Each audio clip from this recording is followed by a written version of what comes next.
월스트리트저널에서 TSMC와 브로드컴의 인텔 지분 인수를 보도하며 인텔은 간밤 급등했습니다.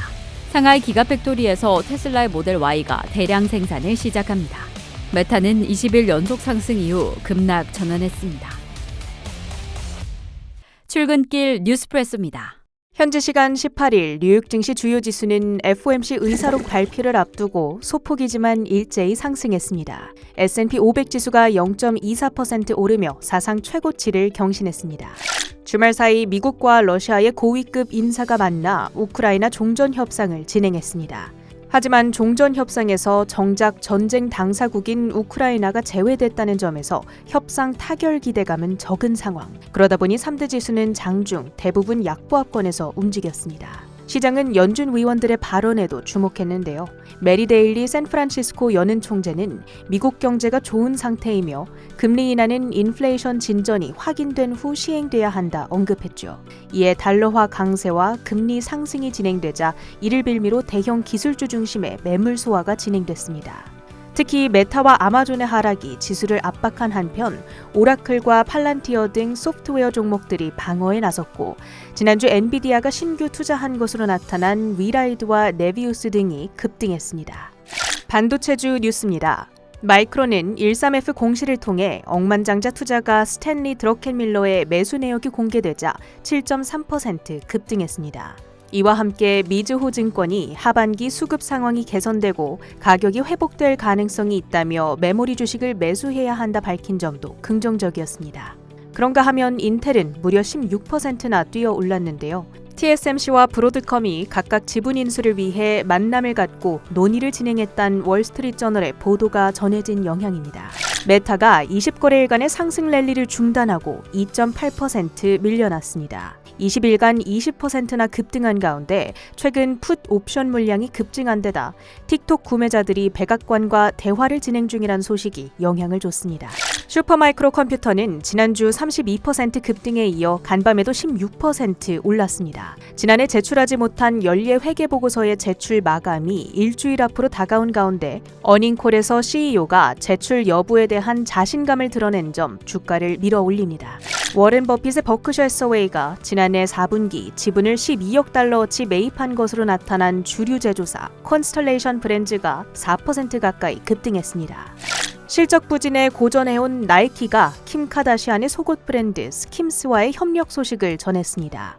주가 6%대 뛰어오르며 다우지수 상승률 2위에 자리했습니다.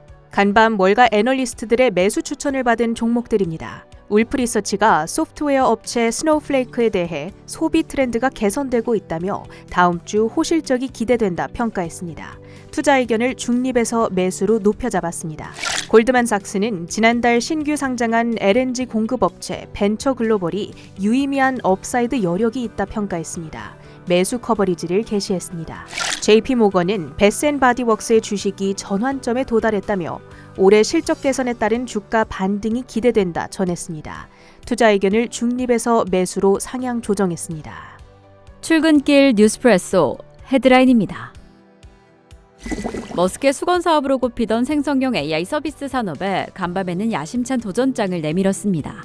새로운 AI 모델인 그록3는 지구에서 가장 똑똑한 AI라며 어떤 챗봇보다 뛰어난 성능을 보인다고 강조했습니다. 이 그록3는 이전 버전과 비교해봤을 때 학습량이나 최신 정보 분야에서 10배 더 높은 연산력이 투입되었다라고 공개를 했고요.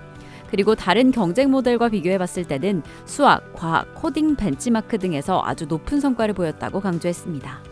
이 오픈 AI가 챗 GPT를 출시한 지 2년 2개월 만에 이렇게 비슷한 수준으로 기능을 따라잡았다라는 점이 상당히 유의미하게 보고 있고요. 2년 내에 그록 인공지능을 스페이스X에 적용할 수 있을 것이다 라고 발표하기도 했고 여기에 데이터 센터 구축 등 AI 개발에 박차를 가한다라는 목표를 공개한 만큼 이러한 흐름이라면 오픈 AI를 더 빠르게 위협할 수 있다라고 시장은 평가하고 있습니다. 테슬라가 상하이 기가팩토리에서 신형 모델 Y의 대량 생산을 공식적으로 시작했다고 발표했습니다. 신형 모델 Y의 첫 출고가 2월 말부터 시작될 예정이고 두 가지 구성으로 출시된다고 전했습니다. 테슬라의 이번 결정은 중국 시장을 전략적으로 중시하고 있음을 보여준다며 상하이 기가팩토리가 테슬라의 글로벌 생산 네트워크에서 중요한 거점이 되었음을 강조했습니다. 이는 중국 전기차 공급망 전반의 업그레이드를 촉진할 것으로 보고 있고 중국이 전기차 혁신을 주도하는 데도 큰 역할을 할 것이다라고 평가하고 있습니다. 이는 테슬라에게도 중요한 성과로 보여지죠.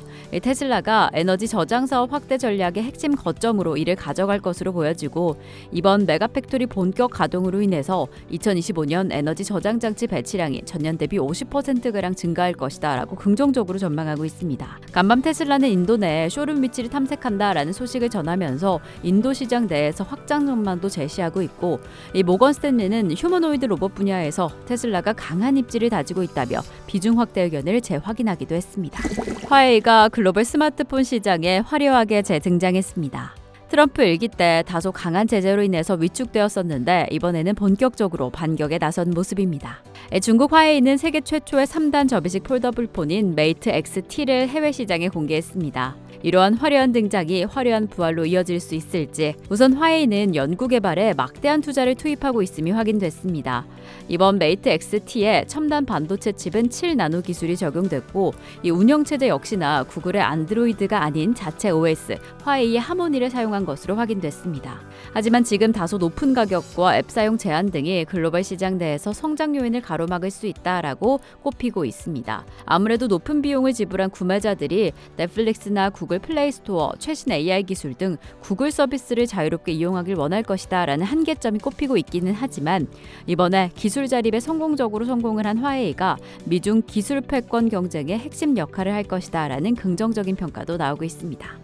트럼프 대통령이 수입 자동차에 부과하는 관세가 25% 수준일 것이라면서 이는 4월 2일에 다시 한번 자세히 이야기할 것이라고 덧붙였습니다. 반도체와 제약 관련된 관세는 25% 그 이상이 될 수 있다며 1년 뒤에는 더 인상될 것이라고 언급했습니다. 그리고 추가적으로 생산 공장들이 미국으로 생산 공장을 이전할 시간을 기회를 주고 싶다고 전하기도 했습니다. 아무래도 지금 자동차와 우리 양대 수출품인 반도체에도 관세 부과가 예고되면서 우리 경제에 타격이 우려되는 상황입니다.